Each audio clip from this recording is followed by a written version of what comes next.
예, 어느 한 정치인이 몇 년 전에 얘기했었죠. 저녁에 있는 삶을 만드는 그런 사회를 만들겠다. 이게 좀 어떻게 보면 구체적으로 실현된 게 바로 이제 근로시간 단축제도라고 볼 수가 있겠습니다. 일과 삶의 균형을 맞추는 이른바 워라밸. 이게 이제 이 52시간 단축제도의 이제 근본 취지인데요. 이제 한 100여일 정도 지났습니다. 한번 중간 점검해볼 필요가 있을 것 같아서요. 지난번에 이 근로시간 단축제 얘기 나올 때 저희가 여러 번 모셨던 장진나 노무사를 오늘 또 모셨습니다. 노무사님 오랜만에 뵙습니다. 네, 안녕하세요. 계속 현장에서 기업인들도 만나고 근로자들도 만나시고 할 텐데 오늘 하나하나 좀 현장 얘기 좀 들어보죠. 일단은 이게 지금은 대기업부터 시작을 하고 있는 거잖아요. 그렇습니다. 대기업들 같은 경우는 제가 듣기로는 미리 뭐 준비를 좀 했다라는 얘기들도 많이 듣고 해서 현장 분위기는 좀 대기업들은 좀 괜찮습니까? 예, 미리 좀 준비를 했던 대기업들이나 또는 공공기관들에 있어서는 좀 뭐 상당 부분은 또 정착이 되고 있는 부분도 있습니다. 아, 그래요? 예. 하지만 일부 또 대기업에서는 이 근로시간 단축제를 운영을 하되 이 업무라든지 이런 관련해가지고 근무 시간이 줄어들다 보니까 그 업무의 양이라든지 또는 질이라든지 예. 이런 부분들이 굉장히 이제 떨어져서 회사의 매출액이 좀 줄어드는 모습을 보여주기도 하고 있습니다. 예. 그런 것들이 준비 과정에서 예상이 안 됐을까요? 이제 기업들은 지금은 이제 과도기적인 것이라고 생각을 하고는 있지만 이런 부분들이 조금 빨리 좀 정착이 되지 않으면은 경영에 큰 리스크가 올 것이다. 이런 걸로 다시 또 대비 방안을 만들고 있고 네. 여러 가지 것들로 이제 회사에서도 막 다른 제도들로 개선을 하고 있는 상황이기도 합니다. 그러니까 지금 뭐 이를테면은 업무 시간 자체가 줄다 보니까 예를 들어서 100을 생산하던데 이제 그 전에는 100을 뭐 이를테면 한 달에 100을 생산하던 게 지금은 한 달에 뭐 한 60, 70, 7, 80밖에 생산을 못 한다는 얘기가 되는 거잖아요. 그렇죠. 그래서 그만큼 누수가 생긴다는 거잖아요. 그렇죠.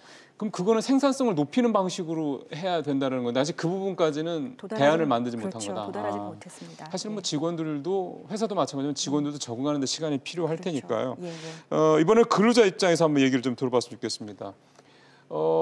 근로자들 같은 경우 사실 이 법 자체가 이 제도가 시행되는 이유가 사실 근로자들이 너무 일을 많이 하니까 그렇죠. 그래서 이제 근로시간을 줄이겠다 만들어진 거잖아요. 네, 맞습니다. 그럼 근로자 입장에서 봤을 때는 참 잘됐다, 행복하다 이렇게 돼야 될 텐데 근로자들 입장은 실제로 어떻습니까? 이제 근로시간이 이제 어떻게 보면은 시간만 단축이 되다 보니까 또 우리나라는 근로시간에 그 비례한 어떤 임금 체계를 가지고 있는 그런 나라이다 보니까 예. 근로시간이 단축이 되면서 수당이 줄어들면서 소득이 줄어들게 되는 거죠. 그래서 저희가 많이 얘기를 하고 있지만 근로시간은 줄었다. 하지만은 소득도 줄었기 때문에 이게 이제 빈주머니로 가난한 워라밸을 실행을 하고 있다. 이런 얘기를 진짜 워라밸은 아니다. 이런 얘기들을 하고 있습니다. 그러니까 진짜 워라밸이라는 거는 급여가 기존에 받던 급여에서 큰 변동이 없으면서 이제 근무 시간이 줄어드는 이런 게 돼야 된다는 건데 실제로 그렇죠. 지금은 근무 시간은 줄어든 건 확실한데 급여도 같이 줄어들면서 소위 말하는 이제 내가 원래 좀 기대했던 워라밸은 아니다. 저녁에 있는 삶은 아니다. 이런 말씀이 되는 건데 아까 임금 체계가 근무 시간과 연계돼 있다고 말씀하셨는데 그게 무슨 얘기인지 조금 설명을 쉽게 좀 해주시죠. 우리나라는 여태까지 이제는 시간급을 기준으로 해가지고 장시간 근로를 하고 그다음에 이 장시간 근로를 하게 되면서 기본급은 적지만 장시간 근로를 하면서 수당으로 보전을 받는 그런 임금 형태들이 많았습니다. 그렇기 때문에 시간이 당연히 줄어들게 되는 거니까 임금이라든지 이런 것들이 떨어지는 것이고 통계 자료에 보면은 우리나라의 그 수당 비율이 전체 임금의 약 한 30% 정도가 된다라고 합니다. 그러니까 이런 수당이라든지 연장수당 특히요. 연장수당 같은 것들이 줄어들게 되면서 소득은 감소할 수밖에 없는 상황이 되는 것입니다. 그러면은 물론 시작한 지 이제 100여일밖에 안 되긴 했지만 예를 들어서 지금 임금이 줄어든 그 근로자들 같은 경우는 지금 말씀하신 대로 대략 전에 월급보다 한 30% 정도 줄었다고 보면 되는 거예요? 극단적으로는 그렇게 될 수도 있는 상황이 됩니다. 30%가 줄면 크죠. 한 달에 300만 원 벌던 사람이 200만 원밖에 못 번다고 그러면 그 300만 원에 맞춰서 무슨 뭐 적금이니 뭐 이런 것들이 다 연결이 됐을 텐데 그러면 상당히 좀 파급이 클 것 같은데 그러면 이거를 뭔가 좀 보완할 수 있는 방법이 있어야 되지 않겠습니까? 국가에서도 이런 부분들에서 뭐 보조금을 지급을 하는 방식으로 조금 뭐 보전을 하겠다고는 하는데 근로자들 입장에서는 이런 것들에 대해서는 한계가 있기 때문에 뭐 투잡을 하는 경우도 굉장히 많아지고 있고요.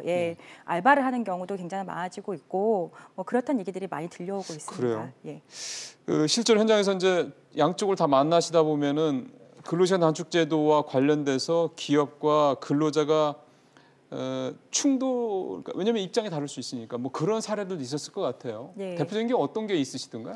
예를 들어서 이제 근로시간 단축을 이제 시행을 하게 되면서 기업 입장에서는 당연히 이제 근로시간 유연화 제도를 도입할 수밖에 없습니다. 유연화 제도. 예, 그러니까 예를 들어서 탄력적 근로시간제, 선택적 근로시간제, 뭐 재량 근로시간제 같은 이런 유연 근로시간제를 도입을 하게 되는데요.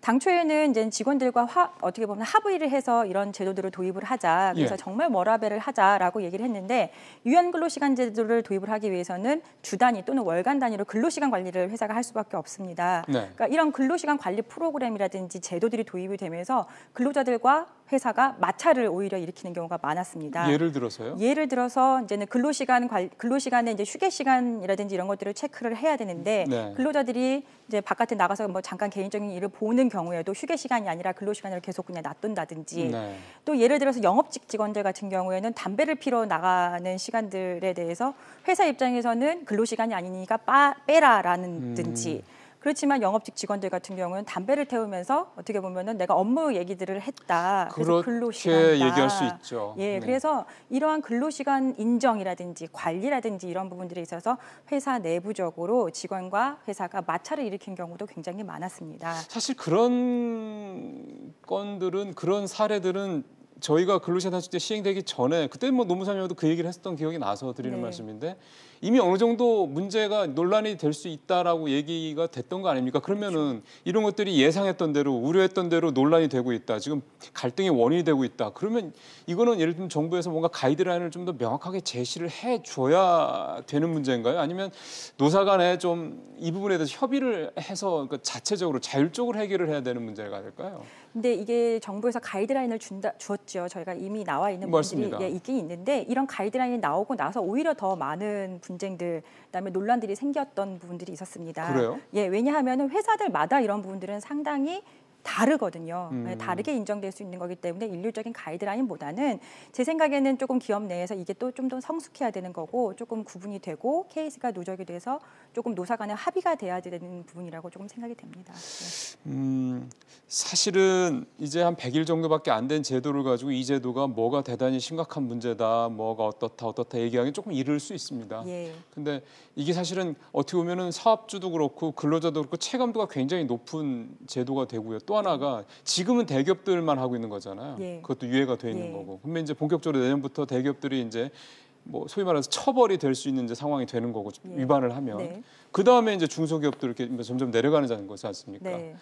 그러니까 뭔가 앞으로 이렇게 몇 달 남지 않은 이 기간 동안에 조금 보완책이라고 그럴까요? 뭔가 좀 만들어주지 않으면 이게 내년에 가면 더 혼란스러워지 않은 거 아닌가 모르겠네요. 그렇죠. 근데 이런 혼란들이 또 이미 또 이제 또 여러 군데에서 더 발생을 또 할 것이라고 저희가 조짐이 보이고 있습니다. 어떤 거가 그래요? 예, 이제 뭐 지금 당장은 법 시행이 되고 있지 않은 기업들에 있어서도 네. 네, 근로시간 단축을 조금 더 조기 시행을 하기 위해서 정부에서 또 그렇게 그 권장을 하고 뭐 있거든요. 은행 같은 데는 그렇게 얘기하대요. 예, 그래서 좀 조기 시행을 하기 위해서 해보려고 하지만 근로자들 입장에서는 이 부분에 대해서 회사가 편법을 쓰기 위해서 연장 수당을 안 주기 네, 위해서 서둘러 하려고 그런 예, 거다. 하려고 하는 것이 아니냐. 이런 부분들이 그 근로자들의 인식 부분에 있어서도 굉장히 조금 뭐라 해야 되나 저항이 있기 때문에 그런 부분들에 대해서 먼저 좀 개선되는 것이 필요하다고 보여집니다. 알겠습니다. 사실은 취지가 워낙 좋은 제도인데 네. 이미 선진국들도 하고 있는 거고 우리가 너무 과로를 맞습니다. 하는 나라이기도 하고 근데 처음에 이런 좀 시행착오를 좀 잘 극복을 하는 어떤 그런 부분들이 좀 나와줬으면 하네요. 뭐 좋은 어떤 회사는 이렇게 하니까 참 잘 되더라 이런 좋은 사례도 좀 나왔으면 좋겠고요. 네. 나중에는 좀 그런 사례 가지고 노무사님 모셔서 얘기 좀 나눴으면 좋겠습니다. 네, 오늘 말씀 잘 들었습니다. 감사합니다.